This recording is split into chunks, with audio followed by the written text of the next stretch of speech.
तो नरेंद्र मोदी जी कहते हैं कि इसमें मुस्लिम लीग की गंध आती है। इनको शर्म नहीं आती।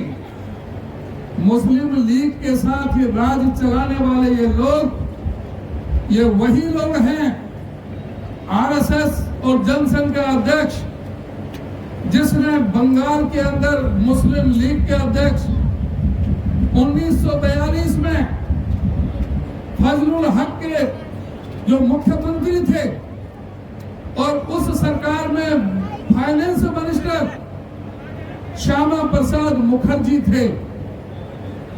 आरएसएस के साथ सरकार बनाने वाले, मुस्लिम लीग के साथ सरकारें बनाने वाले लोग ये कहते हैं कि मुस्लिम लीग की गंध आती है। और क्या कहते हैं प्रधानमंत्री नरेंद्र मोदी? सारी प्रधानमंत्री की पद की गरिमा को खत्म करने का काम इस शख्स ने किया है।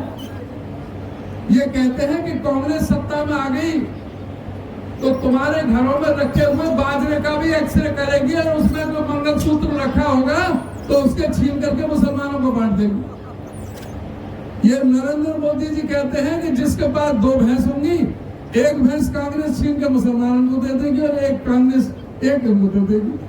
जिसके पास 2 मकान है, 2 फ्लैट है, एक मकान को कांग्रेस छीन लेगी, एक मकान में दे देगी। इन्होंने सारी बेशर्माई की सारी हदें पार कर दी। जो कांग्रेस का जो घोषणा पत्र जिसके बारे में नरेंद्र मोदी ने जिक्र किया, उस घोषणा पत्र से लोगों की जिज्ञासा जाग उठी। लोग ये जानने लगे कि आखिर में कांग्रेस के घोषणा पत्र में है क्या। जब प्रधानमंत्री कह रहा है तो घोषणा पत्र जरूर पढ़ना चाहिए। तो देश के प्रबुद्ध नागरिक, पढ़े लिखे लोगों ने 56 लाख लगभग लोगों ने अब तक कांग्रेस के घोषणा पत्र को कांग्रेस की वेबसाइट से डाउनलोड करने का काम किया है।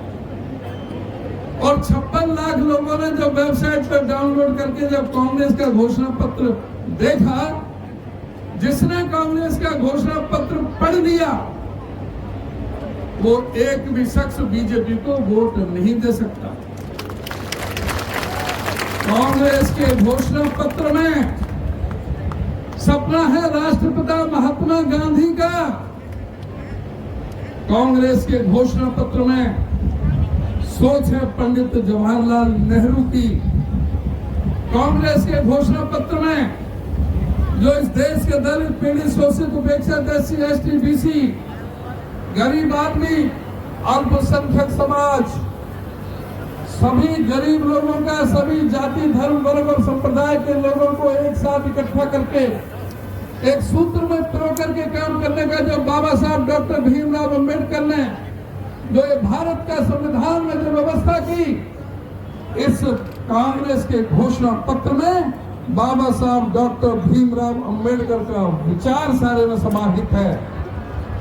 इस घोषणा पत्र में श्री राहुल गांधी के पसीने की गंध आती है, जिसने 4000 किलोमीटर पैदल नाप करके कन्याकुमारी से कश्मीर तक चल करके, आपके मणिपुर से बंबई तक चल करके जो लाखों लोगों के साथ चर्चा की, जो करोड़ों लोगों के साथ जो करोड़ों लोग आए उनको देखने के लिए, उन लोगों के साथ चर्चा करने के लिए वो नक्शा है पूरे हिंदुस्तान के सभी समाज का, 90% का, किसान का, मजदूर का, गरीब का, कर्मचारी का, व्यापारी का, सभी वर्गों का नक्शा इस घोषणा पत्र के अंदर है।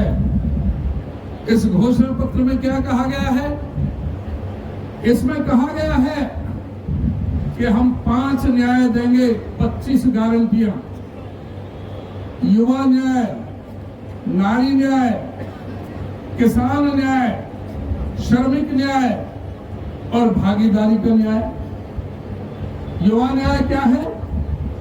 कांग्रेस पार्टी ने एक घोषणा की है कि जो हिंदुस्तान में इस नरेंद्र मोदी सरकार ने 30 लाख सरकारी पद जो खाली पड़े हैं, जिनको नौकरी लगाने का काम इन्होंने नहीं किया, कांग्रेस की सरकार आएगी तो सबसे पहले 30 लाख एक साल के अंदर अंदर पक्के पक्की नौकरियां देने का काम कांग्रेस पार्टी करेगी। दूसरा, कांग्रेस पार्टी ने कहा कि जो नौजवान बीए पास है, जो नौजवान डिप्लोमा होल्डर है, वो बगैर उसको प्रशिक्षण अप्रेंटिसशिप की ना होने की वजह से उसको नौकरी नहीं मिलती है। कांग्रेस पार्टी ने घोषणा की है कि जो बीए पास और डिप्लोमा होल्डर है, 1 साल तक उसको प्रशिक्षण दिया जाएगा।